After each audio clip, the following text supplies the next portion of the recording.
Welcome back to the state of the internet. Jamie, it seems like you have a topic that you really want to talk about today, so let's jump right in. Yeah, so I guess this is an appropriate title for this project because the state of the media has changed. The state of the internet has changed. Over the weekend, uh, depending on when people are listening to this, so over the weekend at the end of January, the most recent batch of Epstein files were released, and it's become top news. So it's nothing I have to really update the listeners on at this point, but it is something that has changed the way that I've seen everything I've done for the last 15 years. So there's something that came out in these files that when I read it, caused me to stare at the wall for like a good 30 minutes. So I just want to tell you a little story that overlaps with our background when we worked together at our previous institutions. And part of the program that I founded and then co-founded again called New Media, which is an internet studies degree, and how it was created and why it was created and what repercussions that have on our present, because you and I both know many majors of this degree, and it's kind of like fascinating that like this degree is really based on like what it means to really critically analyze the internet as it is a moving object, but also how it um, interacts with our real world experience. So I'm sure you know about the Epstein release, right? And all this, like, I loosely follow it only because I've been on a kick recently where the news is depressing, and if I take in too much of it, it causes me to like curl up into a ball and not want to leave my house. So I think um, that's the appropriate response, though. I conceptually know that this happened. I have seen like what pops up occasionally. I curate my Instagram feed very intentionally. So occasionally I see some things that pop up. So I know it was released. I know things were redacted. I know weird things are in there, and I know the internet has thoughts, but I haven't Yes, the internet has thoughts. I That's haven't gone deep. the understatement of the week. So let me just take you back to 15 years ago right now. Okay, so this is the beginning of when I started to found this program. Okay, so I was at the time, and you and I have spoken about this before, because I was the director of digital media at Hofstra at that point. And the reason why I bring this up is because I need so much help with the same technologies now that you're the expert in. And I've drifted further away from the good technology, metrics, analytics, and all the things that make the internet actually operate. At the time, that was my real specialty. In 2011, as you know, it was far simpler. Okay, there was no algorithms to game as well. There were still ways of like manipulating it, but right now it's a way different recipe for success than there is like, It's chronological, so you just oh have to yeah, scroll remember back chronological in feeds? time. Whereas when somebody posted something, you can actually scroll back and find it. Yeah. Instead of now, when you open Instagram and you see the best post ever, and then for some reason it refreshes and it disappears. And then Yeah. you're like, who was that? Who posted that? 2011 is a fascinating year because the beginning of that year, that whole year is really a shift in the world, the entire world. And for those who may not remember it, but the end of 2010, Mohamed Bouazizi in Tunisia self-immolated, which ignited, to use that euphemism, ignited the Arab Spring. And so the spring of 2011, now 15 years ago, was the Arab Spring. And it was this moment where I think the internet got to see the effects of what activism plus internet work actually does. The one thing that I think when I was forming this major, so I was recruited over to the college to start a new media major. And there was basically a start with one class. We started with a class called Intro to New Media. And I wanted it to be framed around the idea of what are the effects, like the media effects of the internet and civic engagement. So this intro course kind of like used the Arab Spring as kind of its foundational material. So here's what happened. So Muhammad Bouazizi self-immolates, and aristocrats in northern Tunisia basically upload it to Facebook and ignite it. Now, there's been events like this over and over again in autocratic regions, but this one in particular did something. It like changed everything. In the end, by the end of those 3 months, Egypt, Tunisia, Syria, and Libya had all been mired into civil war. 3 of those 4 presidents had stepped down. And then the occupation of Tahrir Square happened, which by July of 2011 inspired adbusters to put out a post to say, now it's time to occupy Wall Street. And so that occupation model became like the next model for that. So I put together this class and it launched in the fall of 2011. And in that fall, something weird happened. And what weird happened was this terrible site called 4chan launched a portion of the site called slash poll. And that's for politically incorrect. And I always was like, oh man, this is going to be problems. Okay. Fortunately, I had a lot of good, clear-minded friends who were like, we should really focus on what this does, because slash poll almost acted as if it was a mirror to the Occupy Wall Street movement, because it was kind of like how the far right, was organizing far better with the succinct messaging than the left, which was like doing multiple messages at once. And it was always an unanswered question of like, where did this come from? Like, who is doing this? Is this organic? Does this happen? 2011 is also the year where the term influencer started being used. Like it was never real. It was used since the 1600s, but 2011 was the first time that it was used in terms of like social media, you know? So it was really that time where people were becoming like known as like these influencers, not creators, not partners, not producers, but influencers. And I always was like, wow, this is great. So the program was put together we sent it to New York State. I created 5 courses: civic engagement, theory, practice, coding. I mixed the whole thing together, made a degree, sent it to New York State, and it got approved like instantly. By 2013, it was a major. And as you know, it's still running. I've left that institution, but now it is a degree that dozens of people that you and I both know hold and have done their careers and do their thing. I specifically only hire students out of those programs intentionally because I know what they're taught, I know how valuable it is, and I know that they get it immediately. Yeah, it is. It seemed like when somebody asks like if you're a social media manager or something, I'm like, well, I do know what they learned. So it is, I do have a better way of knowing which people to recommend to people who are hiring, because it is like something that I'm like, oh, okay, that's great. So this is all to say, this weekend, or the weekend of the Epstein files release, there was one of these releases really broke my brain, because as I'm going through it and learning a lot about how, not to go in the weeds because this isn't what this podcast is about, but it is a lot of like what type of manipulation has been going on in the world, who's really in charge, who gets to say things, like who gets to put their finger on the scales of change, And one of these emails, turns out that the day before slash poll was launched, Chris Poole, known as Moot, met with Jeffrey Epstein. so when I learned this, I was like, oh no. Because this whole time it was an unanswered question. Who was behind the decision to do this? Because slash poll was a relaunch of the same forum several times over, but it was the first time where it was like, okay, we're going to do this the right way. And when I saw that, I turned to the wall and just sort of stared at it for like 30 minutes, because I was like, well, now I know.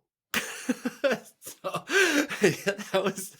that was the reaction that I kind of thought you'd get. And it's been shocking, because here's the overall line. And this is what I want to talk to you about for the next little bit, which is, for the last 15 years, decade and a half, I feel like I've been consistently working on the idea of teaching the side story. Like people are like, oh, you're teaching internet studies, you're teaching things that happen online, you're teaching things that are on the internet, not things that are like part or affecting everyday life. And I remember when slash poll's influence became like really prominent in 2015.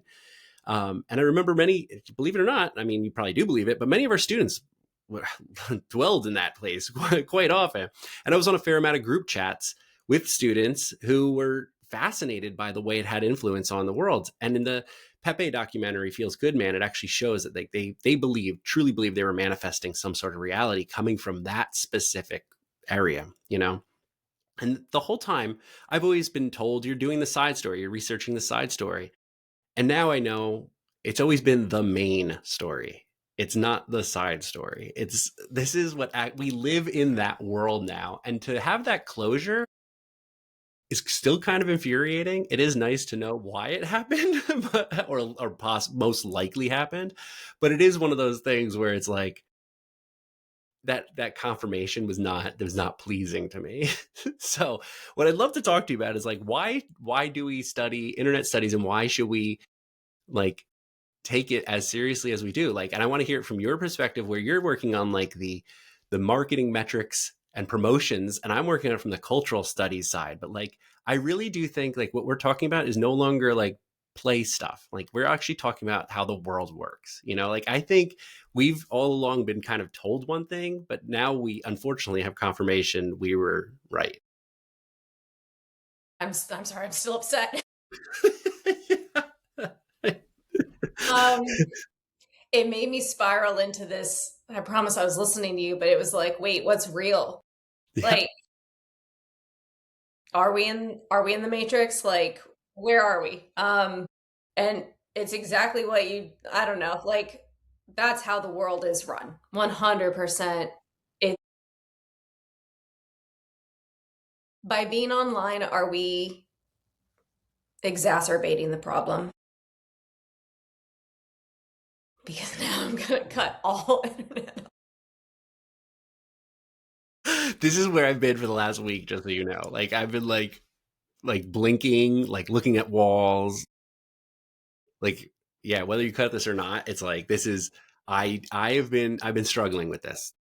I don't think you took this photo, but and one of the fascinating parts about this picture I just want to show is the screen there. You can see what I'm teaching. That is Andrew Arnheimer, the neo-Nazi, known as Weave, and it was part of my first lesson, because that was an article by Matthias Schwartz in the New York Times in 2008 about the trolls among us. And it was about how he, as sort of a Cassandra, was like, this is an interesting coalition that's happening on the internet. And I just felt it was the right thing to teach students. Like, I really felt like we couldn't, much to the chagrin, by the way, of many of the administrators and faculty I worked with, who didn't believe we needed to inform them about these dark parts. I really felt like these dark parts are part of the internet, and to send students out, especially ones who are being trained to be social media managers, to be experts in the field, to not inform them or equip them with the knowledge of how trolls operate would be a disservice. So I really felt that was there. And I've told you this before, and I'll say this again. I still to this day have a big fear of commenters. So it's as we all do. So I mean, now we are not sure. I mean, this is 2026, where commenters are probably bot farmed or bots, or just at least mimicked from bot areas. But like, it's still a risk for young people. So it's like, now that we know that the foundation of the internet is this, that closure is real. Now we know it's structural. We know it's built in. Okay, we know that. But now, how do we equip students with the ability to do this job, but also be aware that these dangers and these people are permanent inhabitants? How do we do this? How do you do it? How do you help people? How do you, when you work with your people, your clients, like when you talk to them, like how do you assure them, or or equip them with the metal to deal with that? I repeat it constantly. I say, stay out of the comments. Don't look at the comments. Keep doing what you're doing. Do not look at the comments. There's one guy that I work with a lot. I have no problem sharing his name. His name's Eric Emmesberger. He's retired ATF. That in itself is polarizing, right? We live in a world where that reality is. I thought that we would get a lot of comments in that vein, especially what's going on in the world right now, especially the attitude toward federal agents. So I've always been like, stay out of the comments. And he can handle that. You don't get to be at the level he was at without people spitting in your face and just having to walk away, right? Like, that's a reality. He can take that. What he was unprepared for were the personal attacks on his appearance. And like, he's a tough guy. And so that was the first phone call I got, which was what am I supposed to do?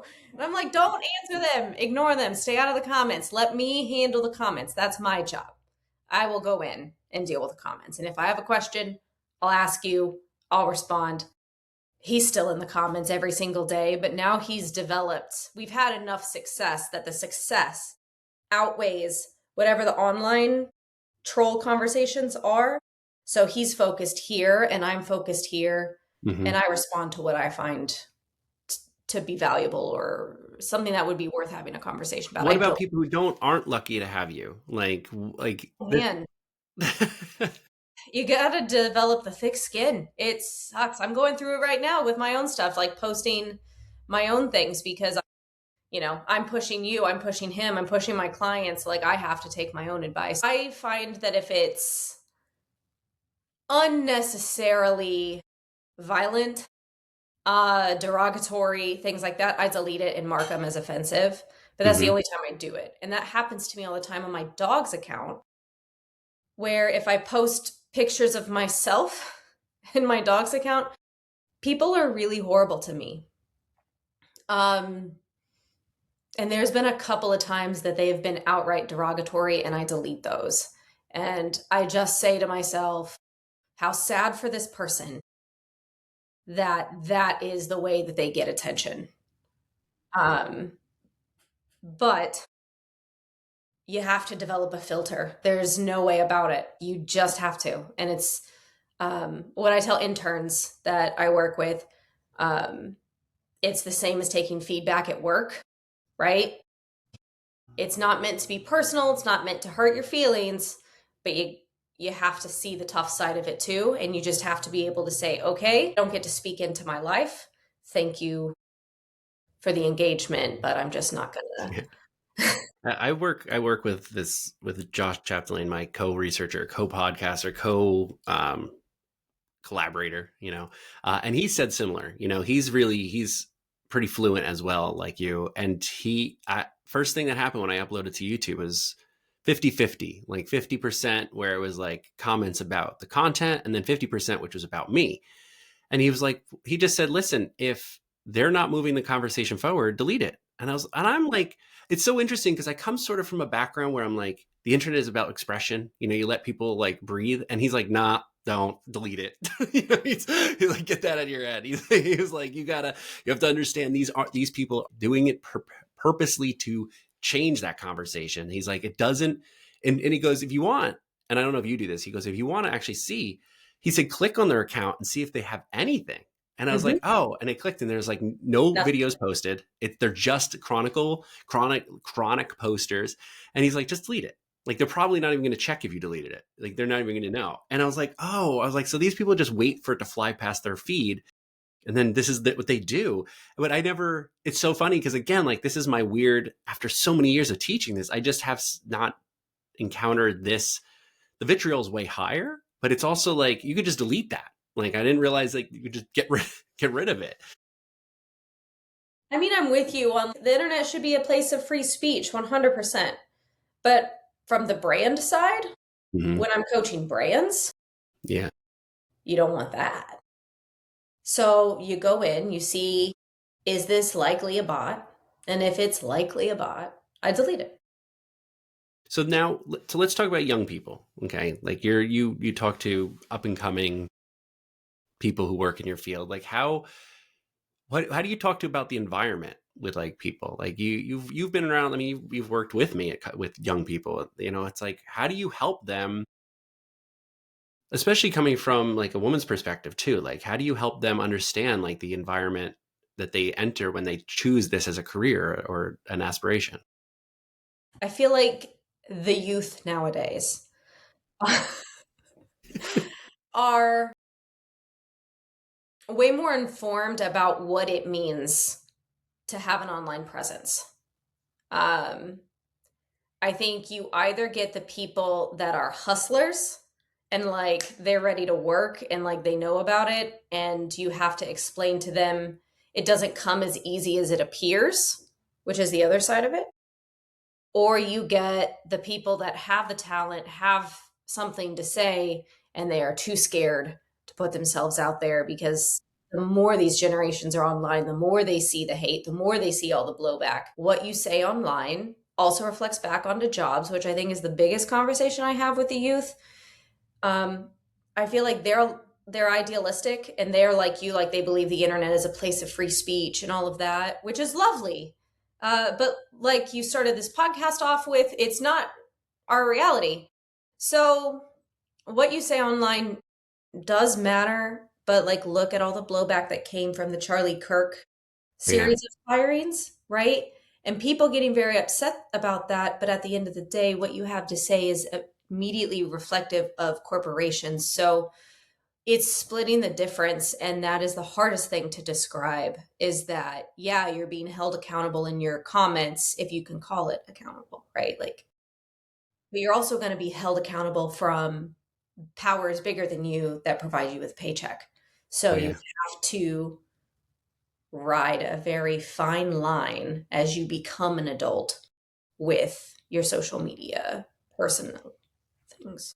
So I don't know you if I answered your question, but no, that's you did, but it makes me let me okay, this is I'm glad we're having this conversation because this is like I've been thinking about this a lot too because I'm teaching. I said last time we're teaching brand safety, and I didn't bring this anecdote up in class, but I'm going to, which is that when I took the job as director of digital media and like became a representative of a brand, basically one of my very first talks that I got, like because for everybody listening, I was not a well behaved student, and so when I returned to school to work there, there was my reputation preceded me, and they one of the deans sat me down and very nicely, basically explained to me, listen, going, he said, listen, going forward, you're not you are the brand. Like that's what he said to me. And I was like, he goes, so none of this nonsense. I'm not going to go into details of the nonsense. But he basically said, you are the brand. And so what that means is like from here forward, your representation of this is no longer you, but actually you speaking as something mhm, else. And that to me was like, so it did take a little bit to get through my head. But now I want to ask, like, now knowing that we have to be personal brands, that we're each a person that is also maintaining our brand, which means that we're us, but we're also presenting as the representation of us. Like that maintenance is a little bit more difficult because at least there's guidelines when you're dealing with a brand. They have borders, right? I mean, you work with brands, like, but now with a person, where do you develop the borders? right. I mean that. So I kind of took the realistic approach to teaching your students in a very practical sense at our former institution, and I would hand them the mission statement of the brand, and they hated it. They absolutely hated it that I would make them stick within the guidelines of the brand. But we had to, and Mm-hmm. it taught them a very valuable lesson. And they would always tell me at first, I'm not creative, I'm stifling their creativity. And I was like, real creativity exists within this box. And you learn this lesson now, you're going to be more successful later. They did. They did. Some of them are quite successful.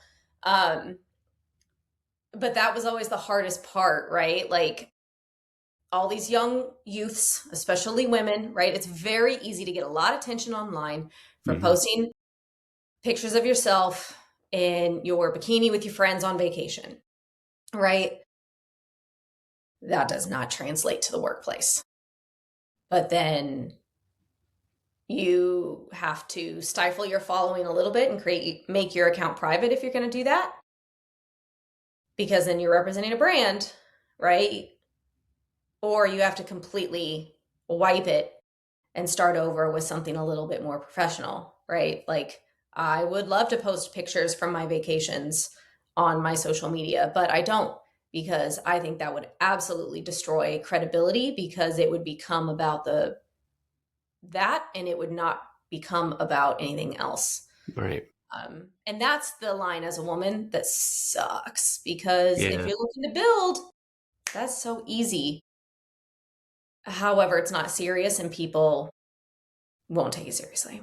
I guess it also depends on the brand too. I guess if the brand is that, that makes sense. But if it isn't that, like it is a distractor. It's farming. That's Mhm. farming. Like what is that called? Like aura farming or engagement farming. Like you're using a manipulation of like your energy to present yourself semi-temporarily into the feed so that people see it, but to sustain it, it's also like, what happens? Okay, here's another question. Like, this is all curiosity for me, because it's like, now that the world, the state of the internet is different for me. um, the, um, how do you let's say it works, right? Like, let's say you have somebody who messes up a little bit and it works. Like, how do you talk them back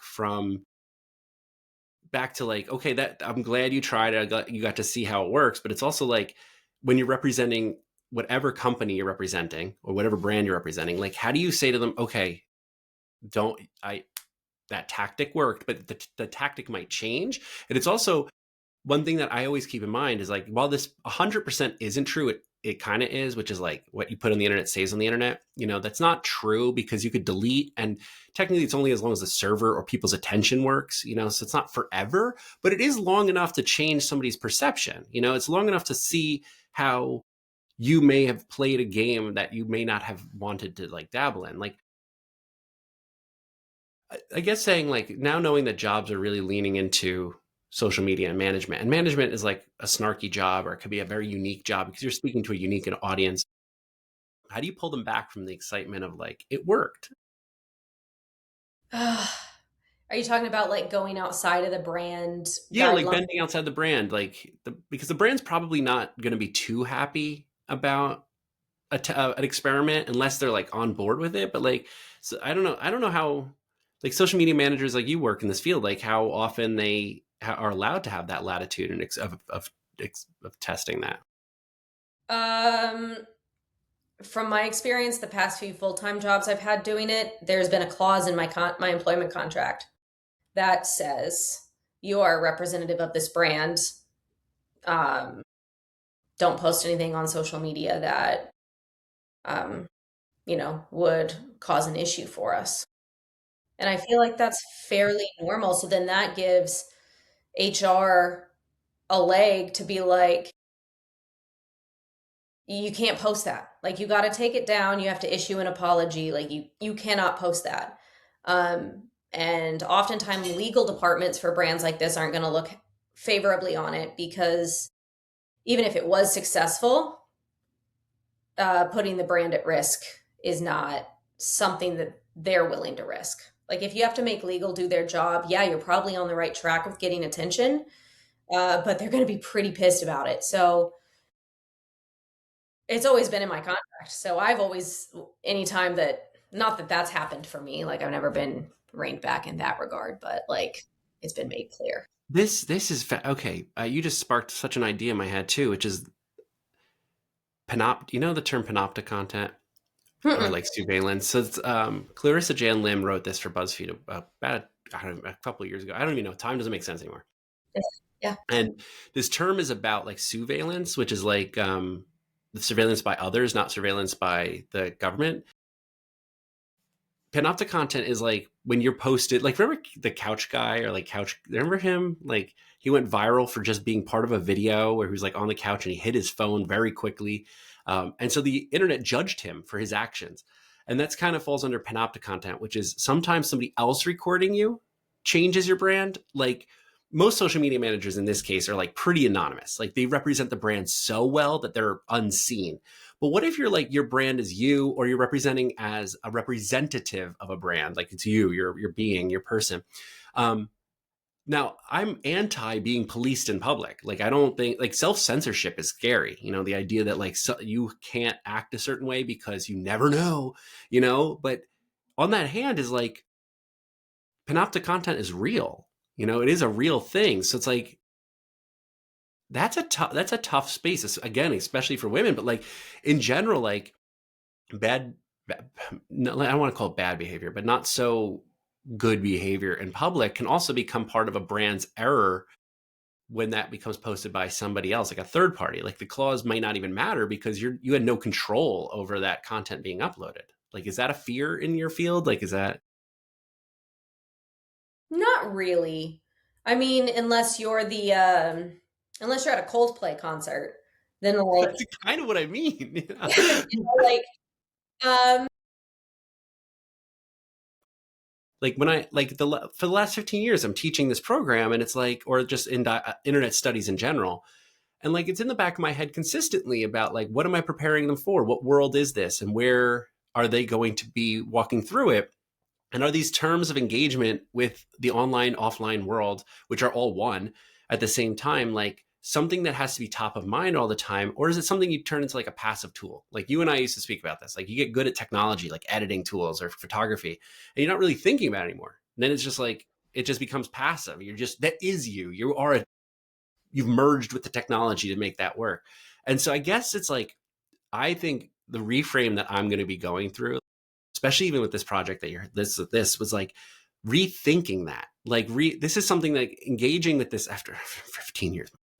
Um, and understanding this for myself rather than like just being like the guy who says this is what it is. Like it really is a negotiation of your personal self in these tools because I, even in that duality of saying there is no duality, even in my head, I'm like, well, this is content I put online, but technically it's just me. It's me, that is fascinating. I don't know. I don't know. I have to this week has been really a lot to think about. So I have a lot to think about with this too. And like becoming more confident with this because it's like, this is a shift. This is a unique shift that I think more and more people, especially young people, have to like really engage with in a professional manner, not like it's not frivolous any longer. It is not. I mean, what about your students? Do you think they come in, like, are you bursting their bubble in class? Do you think they're aware of it? Like what I know that we've shared some students that have had success online. I know that there's, we've had shared people that have had not great experiences online and have learned from it. Um, like what do you think from their perspective they're taking away? I think they have, so I know for the most part, now I work in a public school now, so it's like a little bit different. Like there's a less public school students usually mean that they're working all the time, so their time to engage with the critical aspects of the internet is fairly lower, much lower than like somebody who has more time. But I think even when I worked at any of the private schools I've worked at, most people don't know any of this. Like they know it by like the same way like when you met students and they like knew how to edit, like you kind of had to break them out of their bad habits, like they knew how to edit, but they didn't know how to edit, so it's like you had to like teach them to break the things they knew. So that's kind of like where most of my work is, which is like what and now truly what isn't what you really have to understand there is the model that makes up these systems is completely different than the way you use the system, and that is harder for them to realize because they kind of have to like, it's like kind of like that stages of denial. The first thing is like reject that. No, it can't be. And then finally they're just like, oh, maybe it could be. So it's kind of the same thing you would do when you would teach the students like how to edit and do photography. You had to break things. Yeah. I mean, I think this goes back to our conversation last week about the White House account, right? Like it's successful because they're manipulating the algorithm to do exactly what it needs to do. It's not successful in the terms that we would define success.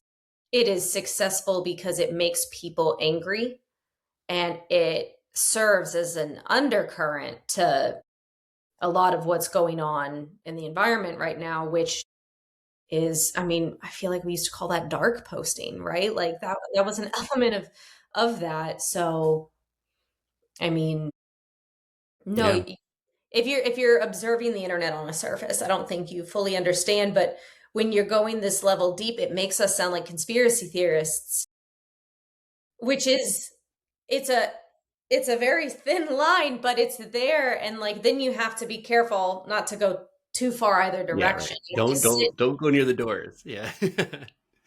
Yes. Go a little deep, but don't go near the rabbit holes. Right. Yeah. Like, yeah. And that's a responsibility we have too, which is like helping them manage and their tourism in those spaces without like managing like their new like occupying those spaces. Yeah, it's just so different. And I like this ongoing conversation because I'm it's a part of an experiment, like the way I look at it. It's not experimenting in like the craziness, but it's in the process of learning how the internet works. I don't think it's something you could just learn and just be like, there, I know it. It's like same with editing, because genres and style and aesthetics change, but they do move a bit slower, you know, whereas I feel like you learn how to master an algorithm and all of a sudden like that shifts. You have very little control over like how the system or the platform controls that storytelling. And so you really have to be like pretty nimble, I think. Like you have to be a nimble, agile producer to really understand how to work the internet. But now I know you also have to be very aware and curious. Like you have to be. It's not something you could just use and just be like, oh, it was built that way, you know, I can't do anything about it. It's now I have to take a forefront approach and just be like, I have agency in this world and I can make these changes. I can do this myself. And it's a little bit more onus on like the user, but I really do think that it could potentially, now knowing the closure that I got, it could make the internet, you have control to make the internet a better place. I'm glad that's your take on it. I don't know. I'm thinking like it changes what I choose to accept as truth, right? I'm marketing. My whole job is story manipulation and telling a specific angle and selling a specific thing, right? So it's very much like the WWE. Do I choose to believe that it's true and just ride with the story? Like, I can just sit back and tune out and vibe to the story and be super into it and just enjoy being a fan. Or is part of that ruined because I know that it's not real and I know that it's all scripted? And does that ruin the storytelling for me? Like, you can go either way on that, I think. But that's But it's now not, how I view the internet. Thanks for that, Jamie. yeah, of course. Sorry. I mean, I'm sorry. I am like, I'm truly am like, I'm sorry to tell you that information that I learned. And I'm sorry to tell all my students all that information that I learned. Like I said, it's not the closure I wanted. It's closure because now we know, without saying it's A to B direct response to a terrible monster who inspired a young man who operated a message board to start a space that shifted politics as we know it. But it is one of those things where it's like, well, if that is the case, even if it isn't the case, that is the case. That is what happened. So it is important because if we're preparing young people or anybody to use this space, that's the structure. That's the concrete poured in the walls. So it is the world that we have to inhabit. And when we use it that way, we have to make sure that it's not just about steel and metal, like you say, like to grow a thick skin, because you do. I agree with you. But it is also like to navigate it. I still have that optimism that if you do get that critical approach, you do have a slight bit more control over it than somebody who just like turns it on, follows the algorithm, goes with the flow, and then when the flow changes, they just are unable to figure that out. So I have a better idea that it's good to know, and I'm sorry, you know, but it is what it is now. Yep. Ugh, that's depressing. Baby, we got to change it. We got to change it. That's what it is. How do you change it when 15 years ago it was backed by a power that still is holding a lot of power Yeah. today? Like, Yeah. people are scared. Hmm. Powerful people are afraid of this. So, I think we talked about it offline, but I'll say it again, which is that we have to open our minds to other ideas, even if it doesn't fit our worldview or confirmation bias. We have to know that every person comes to their experience some way or another. How they got there is theirs, but it doesn't have to be yours, but you should have some willingness to be reflexive to it.